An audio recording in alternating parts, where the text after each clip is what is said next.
தலைமுடி அதிகம் கொட்டிக்கொண்டே இருந்தால் என்ன குறைபாடு தெரியுமா? உடனே கவனிச்சிடுங்க. நாம் தினமும் சாப்பிடும் உணவில் தேவையான சத்துக்கள் இல்லாமல் போனால் உடல் உடனே பெரிய பிரச்சனையாக தெரியாமல் சிறிய எச்சரிக்கை அறிகுறிகளாகத்தான் முதலில் காட்ட ஆரம்பிக்கும். பலர் இதை சாதாரண சோர்வு, வேலைப்பளு அல்லது தூக்கமின்மை என்று நினைத்து கவனிக்காமல் விடுகிறார்கள். ஆனால் உண்மையில் இது வைட்டமின் குறைபாட்டின் ஆரம்ப சிக்னல்களாக இருக்கலாம். குறிப்பாக தலைமுடி கொட்டுதல், தோல் மங்குதல், அடிக்கடி சோர்வு போன்றவை உடலின் உள்ளக சீர்கேட்டை வெளிப்படுத்தும் முக்கிய அறிகுறிகள். இந்த அறிகுறிகளை ஆரம்பத்திலேயே கவனித்தால் பெரிய உடல்நல பிரச்சனைகளை தவிர்க்க முடியும். வைட்டமின் டி குறைவாக இருந்தால் அது எலும்பு ஆரோக்கியத்தையே பாதிக்கும். உடலில் கால்சியம் சரியாக உறிஞ்சப்பட வைட்டமின் டி அவசியம். இது குறைந்தால் எலும்பு வலி, மூட்டு வலி, முதுகு வலி, தசை பலவீனம் போன்றவை ஏற்படும். சிலருக்கு அடிக்கடி சளி, காய்ச்சல் போன்றவை வருவதற்கும் இது காரணமாக இருக்கலாம். ஏனெனில் நோய் எதிர்ப்பு சக்தி குறைகிறது. அதிக நேரம் வீட்டுக்குள் இருப்பவர்கள், வெயிலில் செல்லாதவர்கள் இந்த குறைபாட்டிற்கு அதிகம் ஆளாகிறார்கள். காலை நேர வெயிலில் 15 முதல் 20 நிமிடங்கள் இருந்தாலே இது இயல்பாக சரியாக உதவும். வைட்டமின் B12 என்பது நரம்பு செயல்பாடுகளுக்கும் இரத்த உருவாக்கத்திற்கும் மிகவும் முக்கியமானது. இது குறைந்தால் கை கால் முள் குத்துவது போல,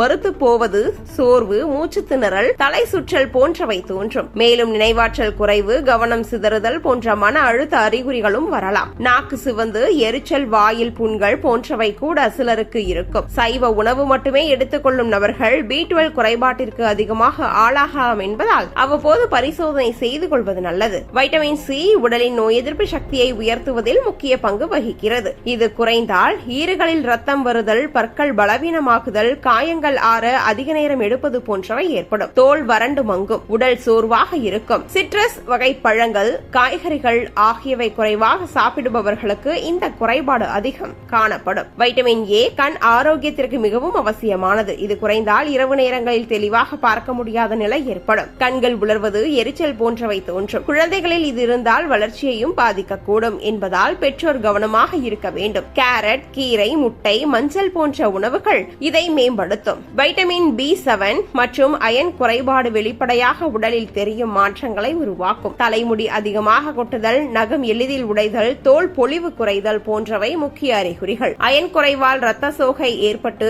சோர்வு, தலை சுற்றல், முகம் வெளிறுதல் போன்றவை தோன்றும். பெண்களில் இது அதிகம் காணப்படும். இந்த எல்லா அறிகுறிகளும் இருந்தாலே தானாக மருந்துகள் வாங்கி சாப்பிடுவது சரியான தீர்வு அல்ல. தவறான மருந்துகள் எடுத்தால் வேறு பிரச்சனைகளுக்கும் வழிவகுக்கும். அதனால் மருத்துவரை சந்தித்து தேவையான இரத்த பரிசோதனைகள் செய்து எந்த வைட்டமின் குறைவாக இருக்கிறது என்பதை உறுதி செய்த பிறகே சிகிச்சை பெற வேண்டும். முக்கியமாக உணவிலேயே சத்துக்களை பெறுவதுதான் சிறந்த வழி. தினசரி உணவில் கீரைகள், காய்கறிகள், பழங்கள், பருப்பு வகைகள், முட்டை, பால், மீன் போன்றவற்றை சமநிலையாக சேர்த்தால் பெரும்பாலான வைட்டமின் குறைபாடுகளை எளிதில் தவிர்க்கலாம். உடலை கவனமாக கேட்டு அது கொடுக்கும் சின்ன சின்ன சிக்னல்களை புரிந்து கொண்டால் ஆரோக்கியமாக வாழ முடியும்.